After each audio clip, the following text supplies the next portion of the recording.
నా నీటికి ఆధారమగు దేవా, నేను మొదలుపెట్టుతున్నాను, నాకు ఉత్తరమును. కీర్తనలో 1వ అధ్యాయం 6వ వచనం.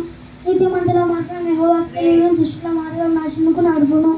రోమా 10:13. ఎందుకనగా ప్రభునామం బట్టి ప్రార్థన చేయువాడు వాడు రక్షింపబడును. 4:10-14. యేసు అది చూచి కప్పుబడి చిన్న బిడ్డలను అడ్డకు రానని వాడిని ఆటంకపట్టేది దేవుని రాజ్యం లాంటి వాడిదే. సామెతలు 22వ అధ్యాయం 1వ వచనం. గొప్ప ఐశ్వర్యము కంటే మంచి పేరును వెండి బంగారం కంటే దయయు కోరదగినది. మత్తయి సువార్త 5వ అధ్యాయం 12వ వచనం.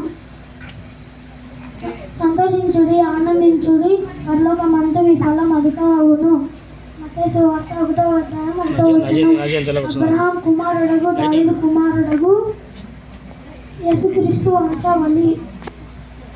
కీర్తనలు 125వ అధ్యాయం 1వ వచనం. యెహోవా యందు నమ్మకముంచు వారు కదలక నిత్యం నిలుచు సీయోను కొండవలె నుండును. ఆదికాండం 1వ అధ్యాయం 1వ వచనం.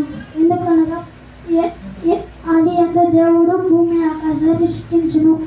కీర్తనలు 123వ అధ్యాయం 1వ వచనం. యెహోవా నా కాపరి, నాకు ఏమీ కలగదు. జీవల చోట్ల ఆయన నన్ను పరుణ చేస్తున్నాడు. ప్రకటనలు 20వ అధ్యాయం 15వ వచనం. ఎవరి పేరు జీవ గ్రంథం